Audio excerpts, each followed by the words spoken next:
Welcome to this remarkable frontier chronicle, where forgotten wisdom and unexpected innovation collide with tradition in ways that would forever change the course of local history. Before we begin, tell us in the comments where you're listening from and the exact time of day or night you found this story. It's always fascinating to see how far these frontier tales travel and when they reach you. The winter of 1887 fell upon the Sawtooth Mountains of Idaho Territory with a vengeance that even the oldest settlers couldn't recall seeing before. Temperatures plummeted to 30 below zero by mid-November, a full 6 weeks earlier than the usual deep freeze. In the scattered homesteads that dotted the rugged valleys between towering pine-covered ridges, families hurried to complete winter preparations they had expected to have until January to finish, all except for one man, Elijah Winters, whose cabin stood apart on the north slope of Grizzly Ridge, about 17 miles from the nearest trading post at Bitterroot Junction. What made Winters different wasn't immediately apparent to those who passed his homestead. The cabin itself was unremarkable. Standard hewn logs chinked with moss and clay, a fieldstone chimney rising from the east wall, and a modest barn that housed 2 draft horses and a milk cow. It wasn't until you noticed his woodpile that questions arose. While most homesteaders maintained woodpiles that would last through February, expecting spring thaw to begin by March, Winters' wood supply stretched nearly 60 feet along his northern property line, stacked nearly 5 feet high and covered meticulously with oiled canvas. The residents of Bitterroot Junction had taken to calling it Winter's Folly, a monument to unnecessary labor that took time away from more pressing frontier concerns. "Man splitting wood when he should be improving his fencing," remarked Jonathan Miller, who ran the general store at Bitterroot. "Come spring, half that wood'll be rotted through, and he'll have lost 2 good cows to mountain lions because his corrals need reinforcing." The assessment seemed reasonable to most who heard it. The frontier demanded efficient use of limited time and resources, and Winters' excessive wood supply appeared to violate this principle. Winters himself was something of an enigma to the community. He had arrived 5 years earlier in the summer of 1882, purchasing a modest plot of land from a discouraged homesteader heading back east. Unlike many newcomers who arrived with families or as part of organized groups, Winters had come alone, with just 2 pack horses carrying his possessions. He was neither young nor old, somewhere in his mid-40s with a beard streaked with gray and eyes that suggested more experience than his demeanor revealed. He spoke little of his past, except to mention that he'd spent time in Montana Territory and had family roots in Pennsylvania. When asked why he'd chosen the isolated plot on Grizzly Ridge, he simply said, "Reminds me of a place my grandfather described." Those first years, Winters had kept largely to himself, making monthly trips to Bitterroot Junction for supplies and occasionally trading fresh meat or pelts with neighbors. He wasn't unfriendly. He'd help a stranded traveler or join a barn raising when asked, but neither did he seek out company. This changed somewhat in the spring of 1886, when he began bringing detailed weather observations to Miller's store, offering predictions that proved remarkably accurate. "Winters has a way of reading the sky," Miller had commented to customers. "Says we'll have early snow this September." When 8 inches fell on September 17th, people began paying more attention to the quiet man from Grizzly Ridge. What most in the community couldn't know, was recorded in the ledger Winters, kept on the rough-hewn table beside his bed. The entries, written in a meticulous hand, detailed not only the wood he cut, but the precise method and time invested. October 12, 1887. Cut and split 4 cords using the modified crosscut. Time, 6 hours, 10 minutes. Previous method would have required approximately 11 hours, 45 minutes. Efficiency gain, 47.5%. The entries continued through September and October, each documenting the same remarkable efficiency.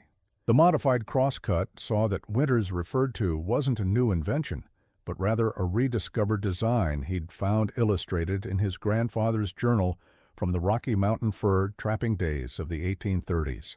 The journal, bound in weathered deerskin and filled with faded ink sketches, had been passed down upon his grandfather's death. Most of its contents detailed trapping techniques and survival methods, but on page 73 was a detailed drawing of what his grandfather called a Swedish-style cutting tooth modification to the standard American crosscut saw. The journal itself was a remarkable historical document. Isaiah Winters had been among the earliest American trappers to venture into the Rocky Mountains, joining an expedition organized by William Ashley in 1825. Unlike many of his contemporaries who were primarily concerned with immediate profits from beaver pelts, the elder Winters had maintained a scientific curiosity about the environments he encountered. His journal documented not only practical techniques but also careful observations of weather patterns, plant distributions, and indigenous technologies he had observed during his 20 years in the mountains. The particular passage about saw teeth had been recorded during the winter of 1831-32, when Isaiah Winters had sheltered with a group of Swedish trappers near present-day Yellowstone. The Swedes, who had previously worked in the timber industry in their homeland, had modified their tools to better handle the resinous pines of the northern Rockies. Isaiah's drawings captured the precise geometry of the tooth modifications, along with notes on the angles and spacing that proved most effective for different wood types. The Swedish method alters 3 critical aspects of each tooth, the journal explained. First, the angle of attack is reduced by 7 degrees, allowing the blade to slide more easily into resinous wood. Second, the gullet between teeth is deepened by 1/8 inch, providing more space for sawdust to clear. Third, every 4th tooth is set with a slightly wider angle, creating a channel that reduces binding in wet or green wood. Accompanying these notes were precise measurements and diagrams showing the filing techniques required to achieve the modifications. For Elijah Winters, finding this information had been a moment of revelation.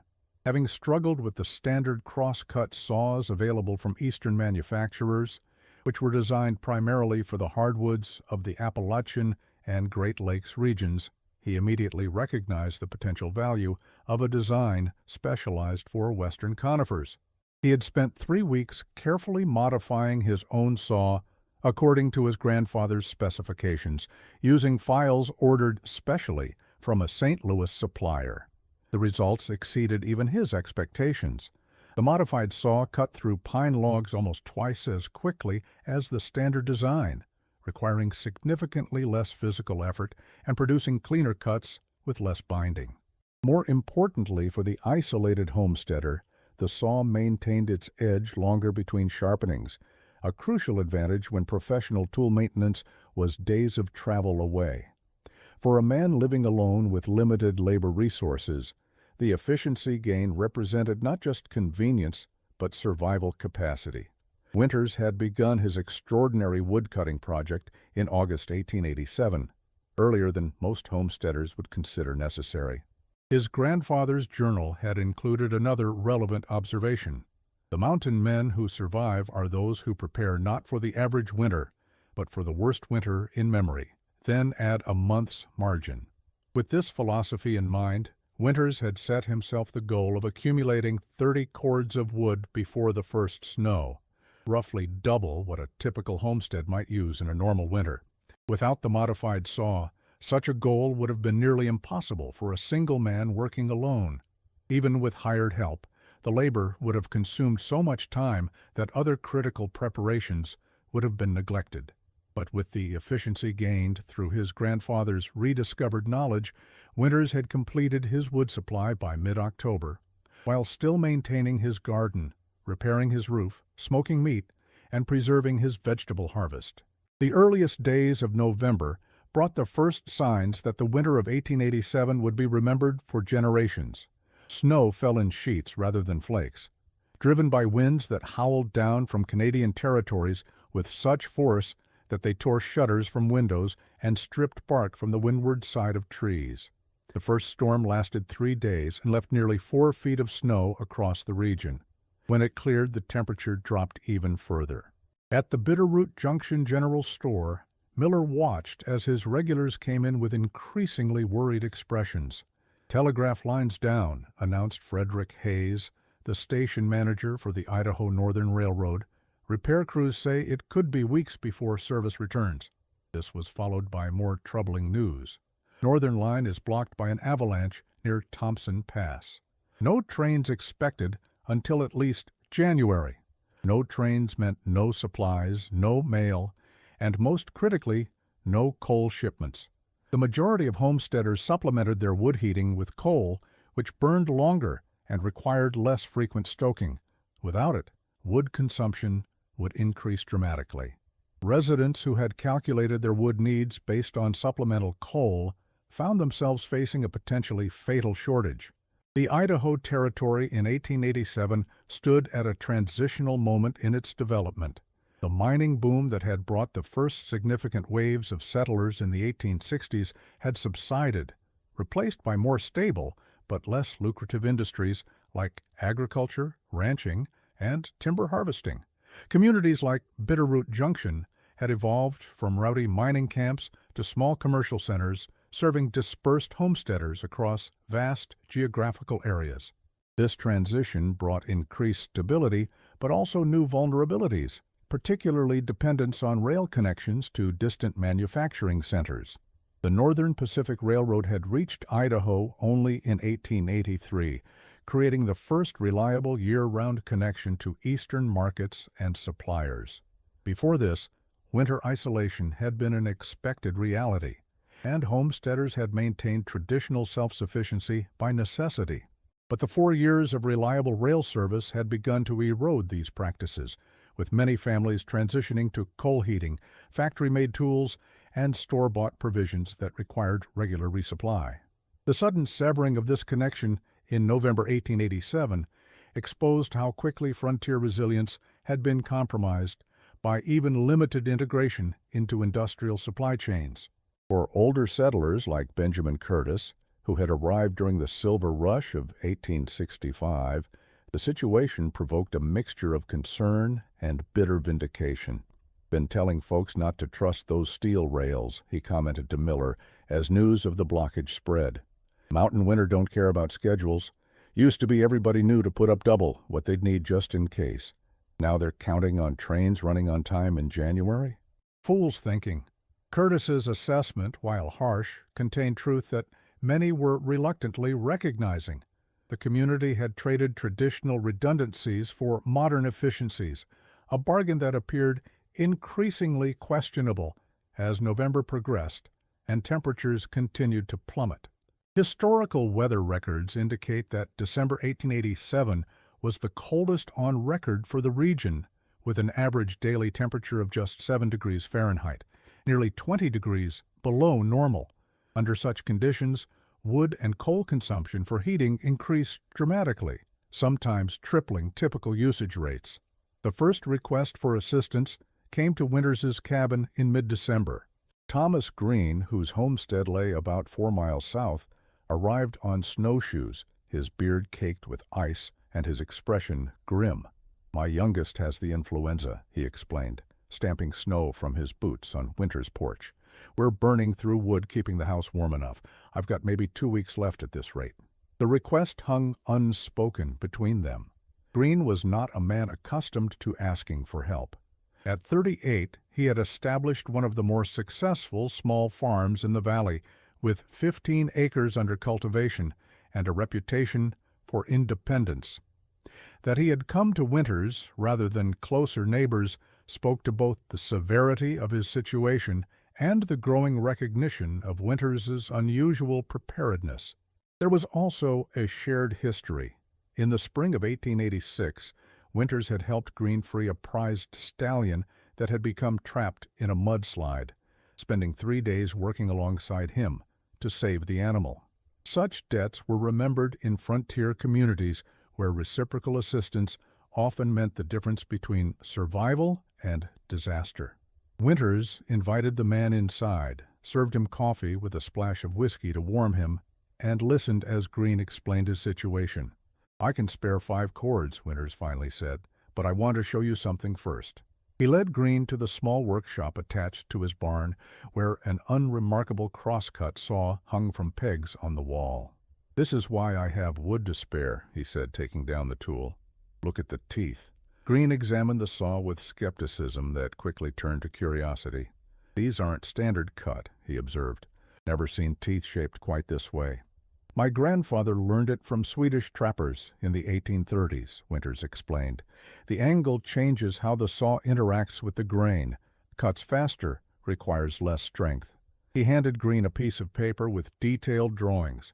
"If you modify your saw like this, you'll cut your work time nearly in half. You can have the wood I'm offering, but I'd rather teach you to cut more efficiently."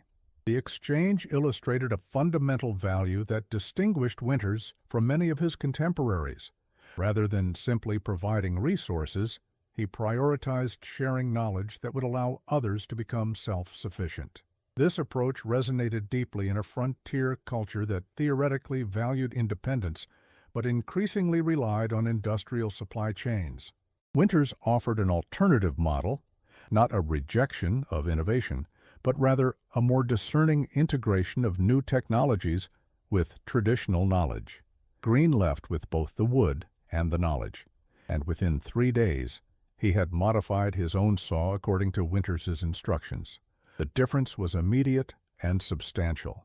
As he later recorded in a letter to his brother in Pennsylvania, "The modification to the teeth is subtle, a change of angle and depth that seems minor to observe but transforms the saw's function entirely.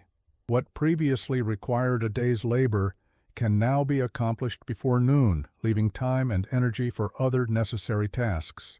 I find myself wondering how many other such efficiencies we have abandoned in our rush to adopt standardized equipment from Eastern manufacturers who know nothing of our conditions." Word spread quickly through the scattered community. By Christmas, 5 more homesteaders had visited Winters' cabin, each leaving with both emergency wood supplies and the knowledge to improve their own tools. One visitor, James Wilson, a blacksmith by trade, immediately recognized the brilliance of the design. "This isn't just about cutting wood," he remarked after testing the modified saw. "This is about understanding the fundamental principles of how tools interact with materials. Your grandfather was a genius." Wilson's professional interest went beyond the immediate practical application. As the community's primary toolmaker and repairer, he had long struggled to adapt Eastern manufactured tools to local conditions. The Swedish modification represented exactly the kind of regional specialization he had been experimenting with, but with a proven design that had been refined through generations of practical use rather than theoretical speculation. For Wilson, the discovery was not just useful, but validating, evidence that his instinct about the need for regionally adapted tools had basis in historical practice. Wilson proposed a partnership to manufacture modified saws for the broader regional market, but Winters declined. "This knowledge isn't for profiting," he explained. "It's for surviving." Instead, he asked Wilson to help organize a workshop at the Bitterroot Junction Meeting Hall, where any homesteader who wished could bring their saws for modification. Winters' refusal of commercial partnership reflected complex motivations. Historical context suggests that his grandfather's generation of mountain men had operated with an ethical code that treated survival knowledge as a community resource rather than private property. The Elder Winters Journal contained multiple passages emphasizing the importance of knowledge sharing, including one that Elijah had apparently taken to heart. "A technique that saves one man is clever. A technique that saves a community is wisdom. The trapper who dies with secrets dies a fool, regardless of his wealth." There was also practical consideration in Winters' approach.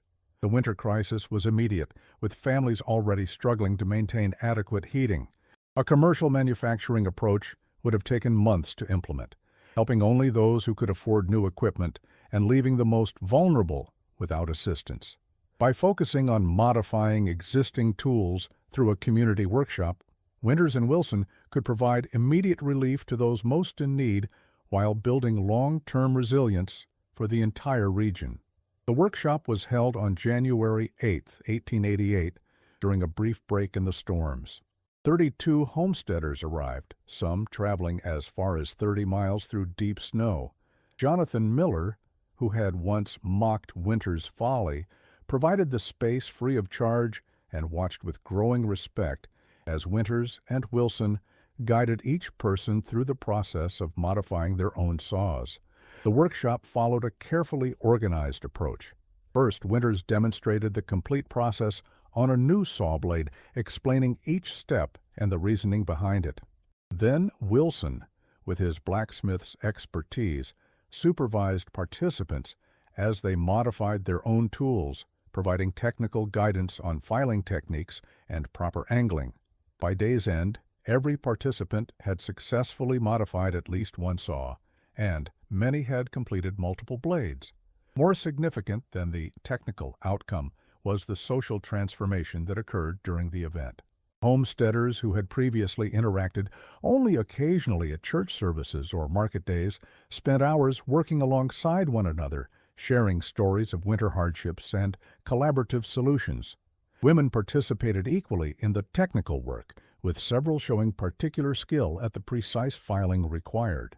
Children absorbed both practical skills and cultural values, watching adults openly share knowledge that improved everyone's chances of survival, rather than protecting advantages for themselves.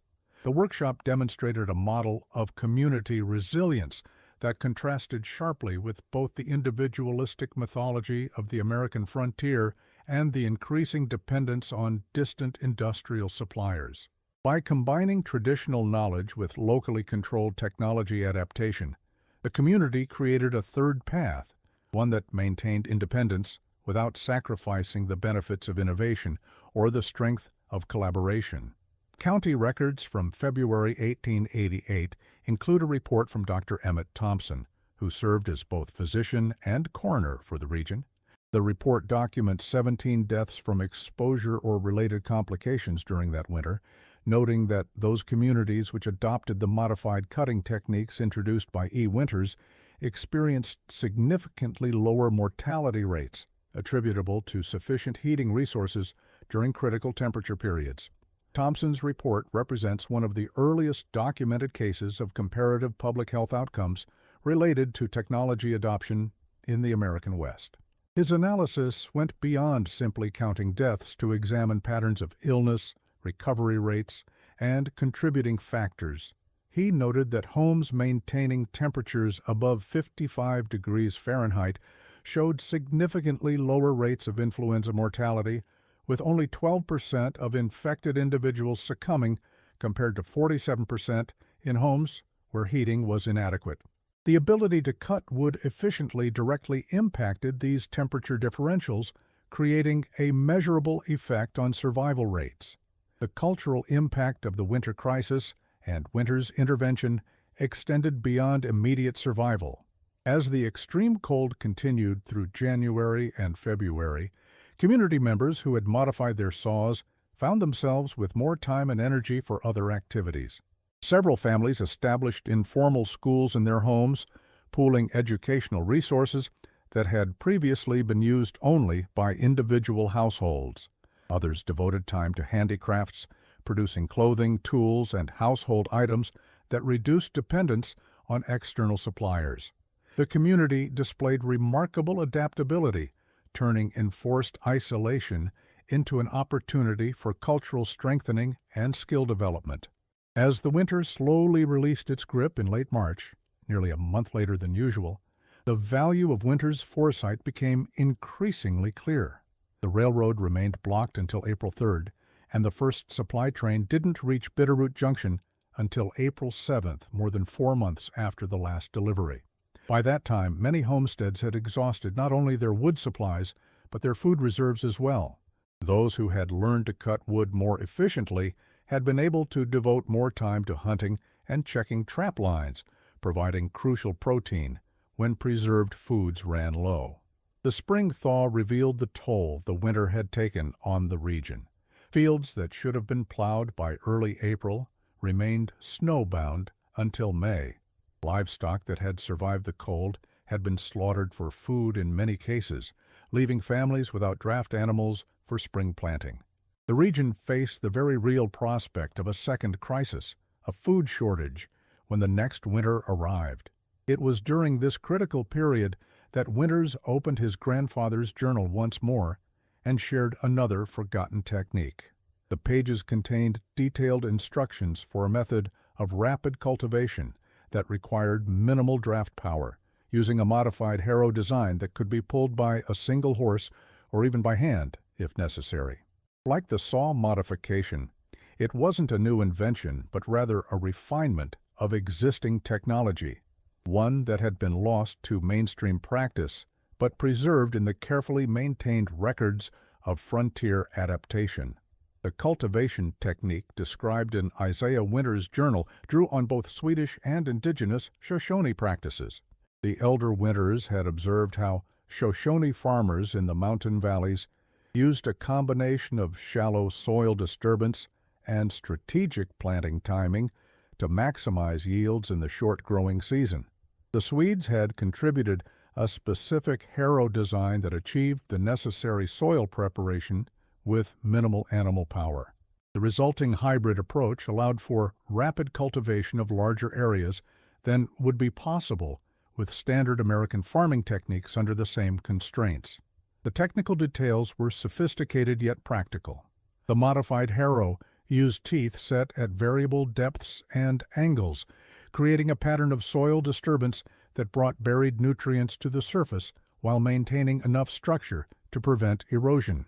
The implement weighed approximately 30 pounds, compared to the 100-pound-plus weight of standard harrows, making it possible for a single person to use it with a light draft animal or even by hand over small areas.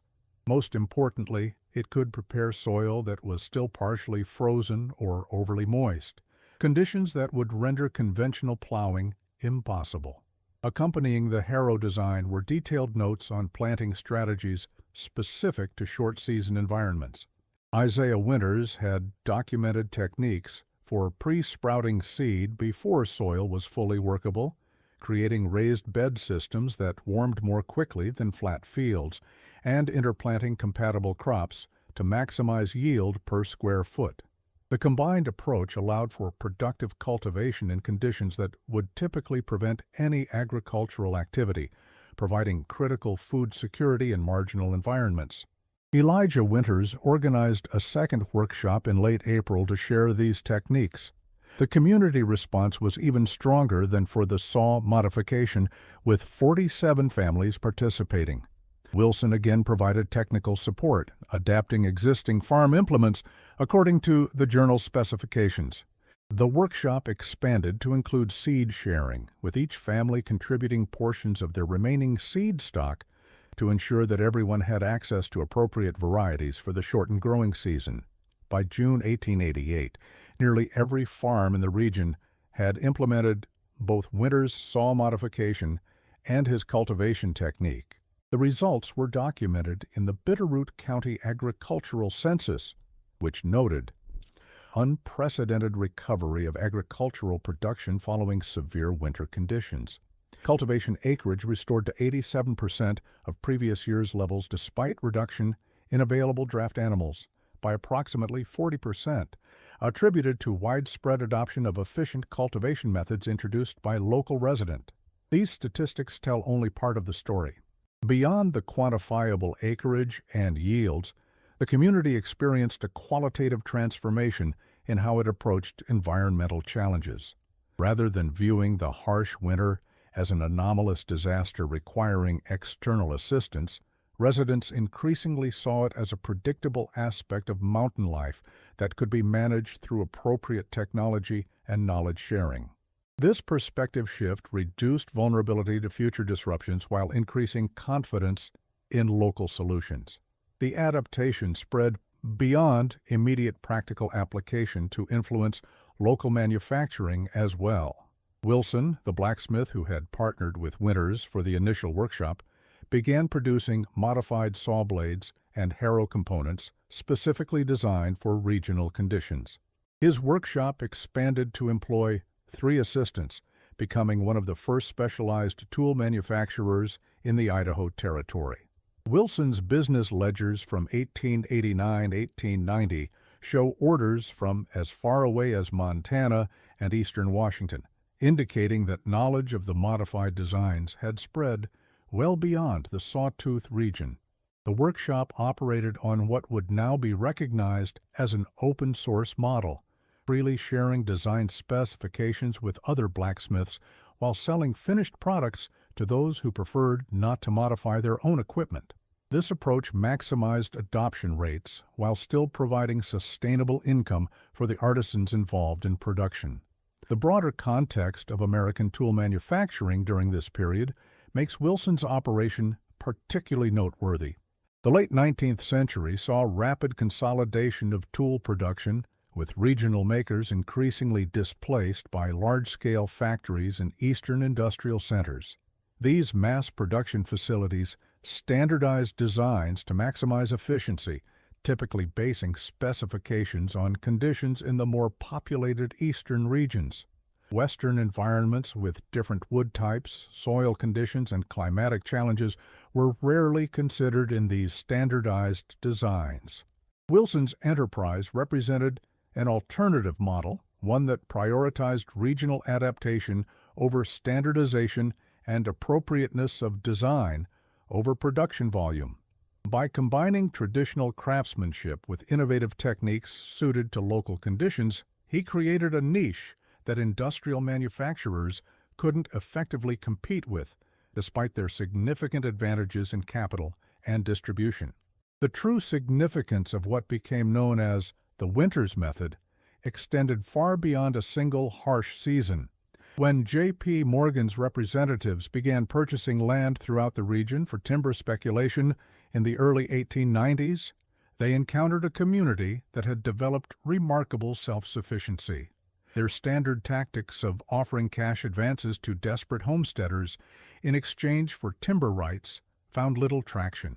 As one frustrated land agent wrote to his supervisor in 1892, the residents of Bitterroot and surrounding areas maintain unusual independence due to extremely efficient resource management techniques. They require approximately half the usual labor to maintain their homesteads, allowing for diversification of activities and income sources. Standard acquisition strategies prove ineffective in this environment. This corporate frustration illuminates an often overlooked aspect of American frontier development. While the narrative of rugged individualism suggests that settlers operated independently, historical records show that most frontier communities were actually quite vulnerable to economic pressure from Eastern capital interests. The efficiency gained through Winters' innovations provided rare economic resilience, allowing community members to maintain control of their resources rather than sacrificing long-term sustainability for short-term financial relief. The community's resistance to corporate land acquisition had significant environmental implications as well. Throughout much of the American West, timber resources were rapidly depleted in the late 19th century, with devastating ecological consequences. The historian William Cronin has documented how corporate timber interests typically extracted maximum value in minimum time, leaving behind denuded landscapes vulnerable to erosion, fire, and permanent ecological degradation. The Sawtooth region, by contrast, maintained relatively stable forest cover throughout this period, with selective cutting practices that preserved ecosystem functions while still meeting local needs. County forestry records from 1895 indicate that approximately 80% of the original forest cover remained intact, compared to less than 40% in comparable regions that had experienced corporate timber extraction. This preservation occurred not because of conservationist ideology, which was only beginning to emerge in American thought, but rather as a practical consequence of the community's relationship with its resources. By reducing the labor required for wood harvesting through tool efficiency, families could meet their needs without resorting to clear-cutting practices that sacrificed future sustainability for immediate gain. Elijah Winters himself never sought recognition for his contributions. When the editors of Progressive Farmer magazine contacted him in 1894 for an interview about his methods, he declined, suggesting they speak instead with blacksmith James Wilson, who had been manufacturing the modified saws for regional distribution. Wilson's interview, published in the May 1895 edition, credited Winters fully while expanding on the principles behind the design. What Winters understood, Wilson explained, was that frontier survival isn't about working harder, it's about working smarter. His grandfather's journal wasn't valuable because it contained magical solutions, but because it preserved knowledge that had been refined through generations of practical experience. The modifications work because they align the tool more perfectly with the natural properties of the materials being worked. Winters' reluctance to claim credit reflected both personal modesty and cultural values typical of his grandfather's generation of mountain men. Historical accounts suggest that early Rocky Mountain trappers maintained complex knowledge-sharing practices, viewing survival techniques as community resources rather than individual property.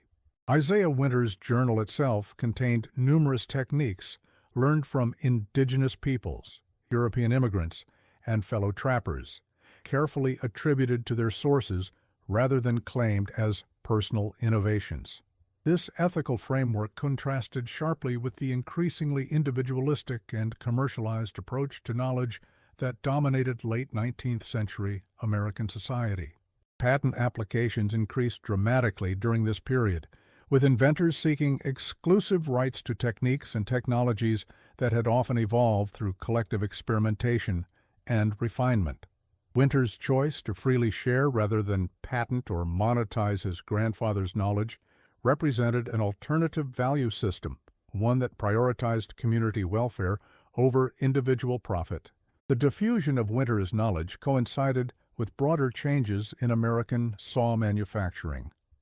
By the early 1900s, several regional saw manufacturers had incorporated elements of the Swedish tooth design into their commercial products, though often without acknowledgement of its origins.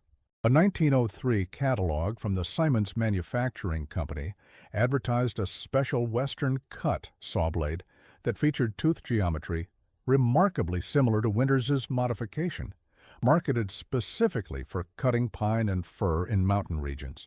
While the company presented this as an innovation, the timing and specifications suggest that the design had been borrowed from the now widespread Winters modification.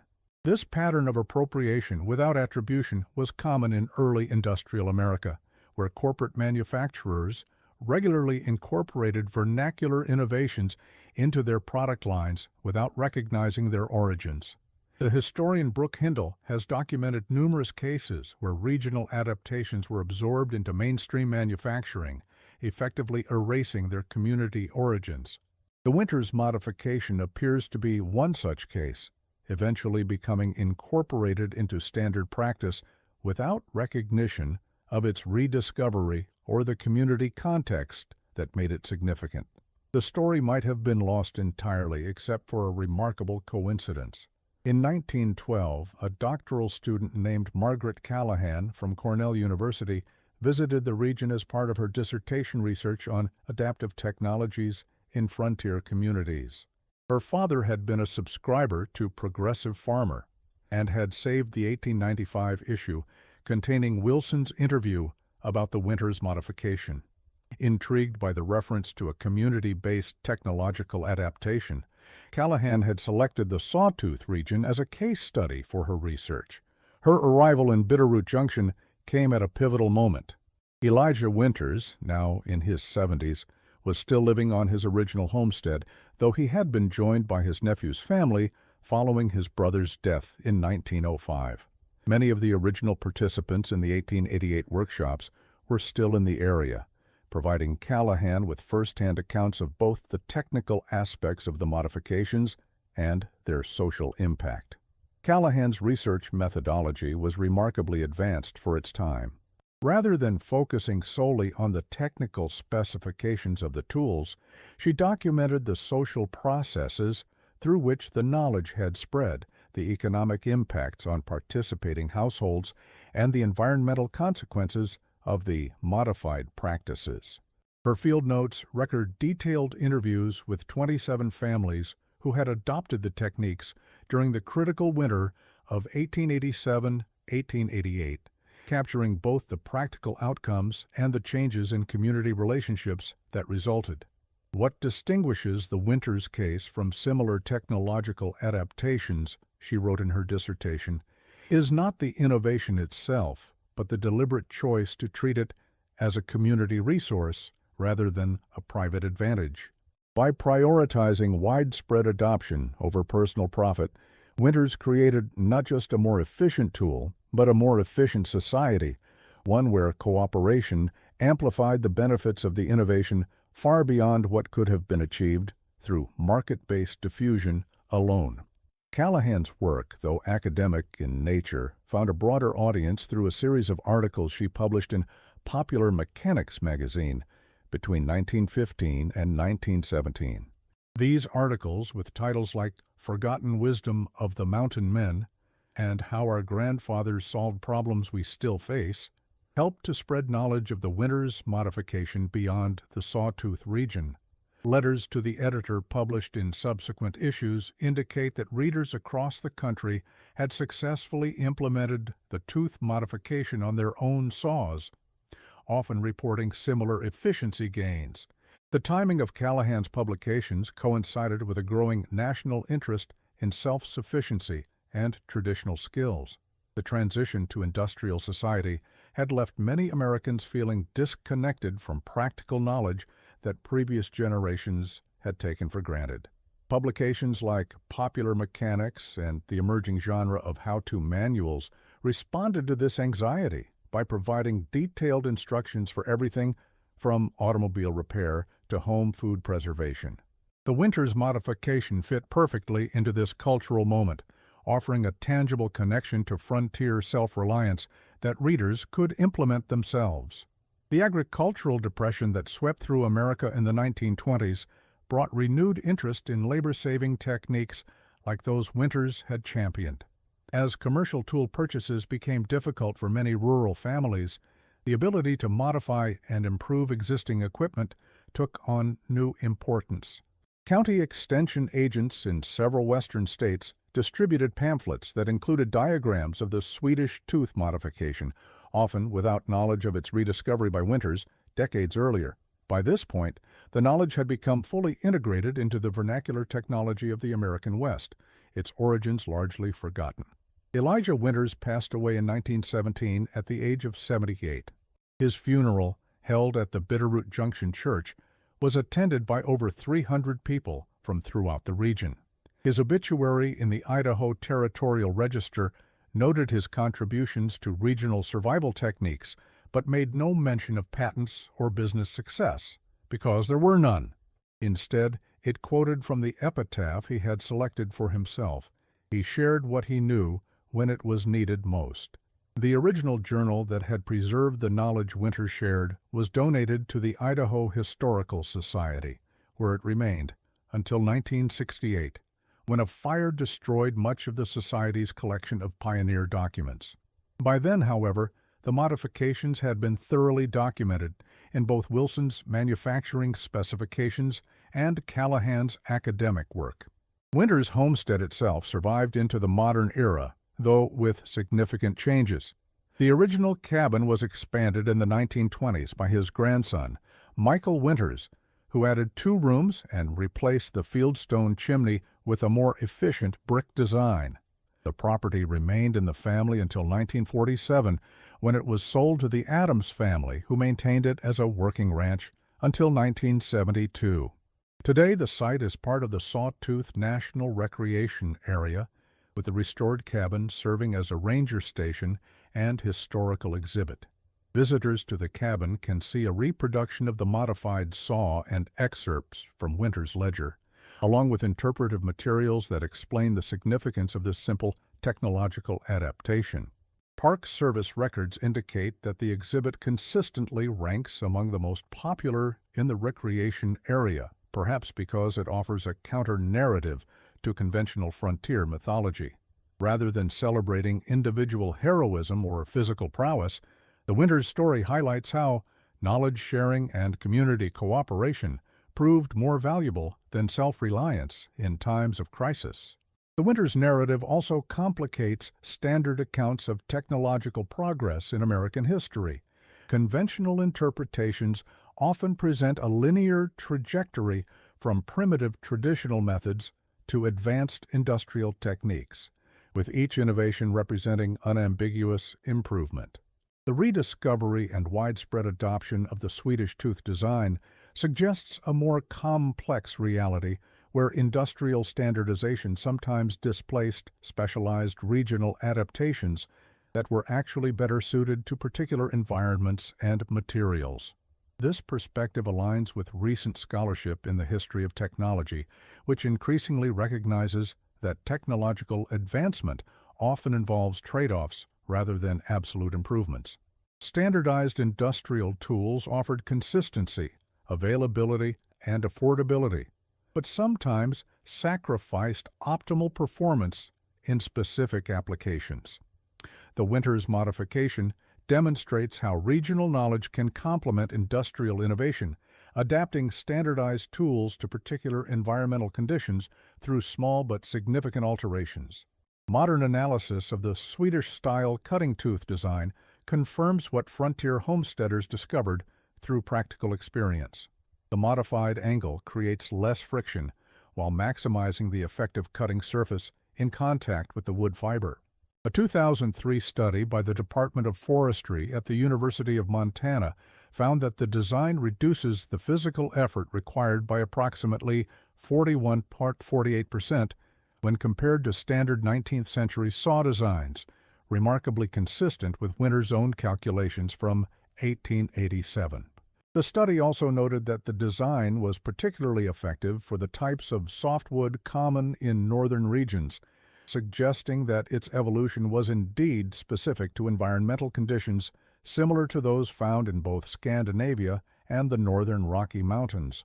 This geographic specificity helps explain both why the design wasn't universally adopted in American manufacturing, which needed to serve diverse timber regions, and why it proved so valuable when reintroduced in Idaho's similar forest ecosystem.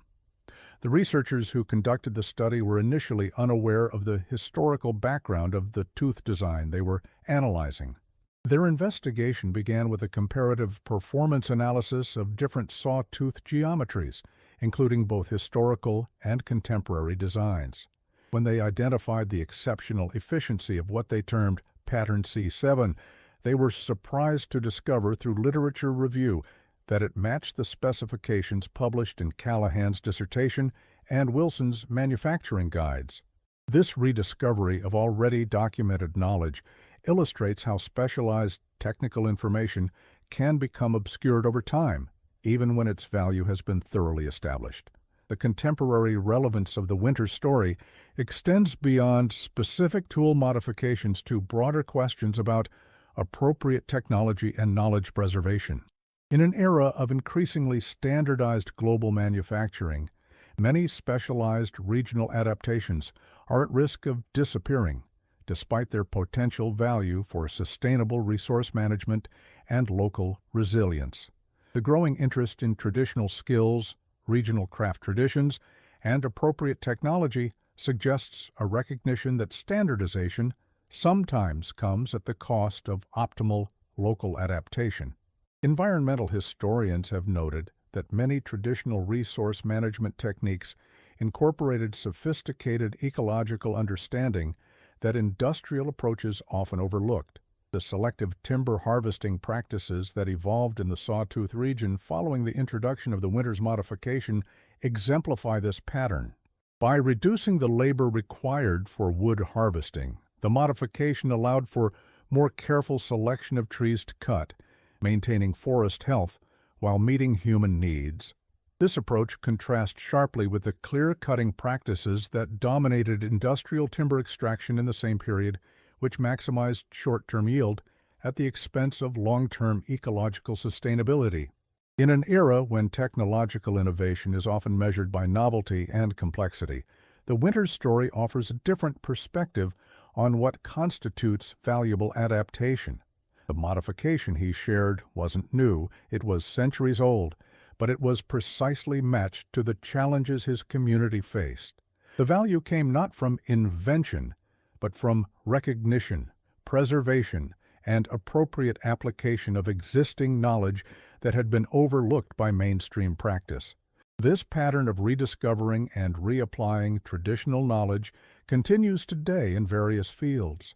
The growing interest in traditional ecological knowledge, indigenous technologies, and vernacular architecture reflects a recognition that solutions developed through generations of practical experience often contain wisdom that modern approaches may overlook. Like Winters with his grandfather's journal, contemporary practitioners are finding that the past offers not just historical curiosity, but practical solutions to present challenges. The most remarkable aspect of the Winters story isn't the technical modification itself, but how quickly it spread through a widely dispersed rural community during a crisis period. Without modern communication tools, knowledge of the technique traveled across hundreds of square miles within weeks, demonstrating the effectiveness of person-to-person knowledge sharing even in isolated conditions. This stands in stark contrast to both commercial diffusion models, which rely on market mechanisms to spread innovations, and modern digital approaches, which assume connectivity as a prerequisite for knowledge transfer. What remains most relevant about this frontier tale isn't the specific technology, but the underlying approach to knowledge and community. In an era of individualistic frontier mythology, Winters represented a different tradition, one that recognized how interdependence and knowledge sharing created strength that isolated self-reliance could never match. The winter of 1887-1888 taught the settlers of the Sawtooth region a lesson that extended far beyond saw design. Preparation isn't merely about accumulating resources, but about developing systems that maximize efficiency and minimize waste, a lesson that remains equally applicable today. The frontier existed not just as a physical boundary between settled and unsettled lands, but as an intellectual space where innovation was born from necessity and refined through practice. The story of Elijah Winters also offers insight into how knowledge preservation occurs across generations. His grandfather's detailed documentation allowed technical specifications to survive, despite the elder Winters' death decades earlier. Similarly, Callahan's academic work ensured that the community impact of the modification would be recorded even after the original participants had passed away. These layers of documentation, personal, commercial, and academic, created redundant knowledge preservation that protected the innovation from being lost despite multiple threats to its continuity. This redundancy contrasts with many traditional knowledge systems that relied primarily on person-to-person transmission, making them vulnerable to disruption through population displacement, cultural suppression, or simply the death of key knowledge holders before effective teaching could occur. The Winters case suggests that resilient knowledge systems benefit from multiple, overlapping preservation methods, combining the flexibility and contextual richness of oral tradition with the precision and durability of written documentation. For contemporary communities facing resource challenges, the Winters story offers a model of knowledge management that balances innovation with tradition, individual insight with community benefit, and specialized adaptation with broad accessibility.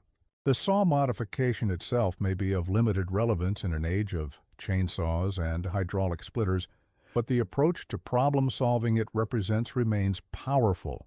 Look to the past as well as the present for solutions.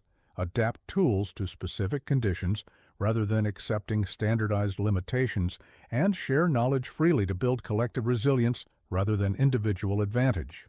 In the modern world of mass-produced tools and global supply chains, it's easy to forget that some of the most important innovations aren't about creating something entirely new, but about rediscovering wisdom that has been forgotten. Elijah Winters didn't invent a new way to cut wood. He preserved and shared an old one when it mattered most. His legacy reminds us that true preparation isn't about stockpiling for oneself, but about building knowledge and community that can weather any storm. Sometimes the most valuable things we can share aren't resources, but the knowledge of how to use them more wisely.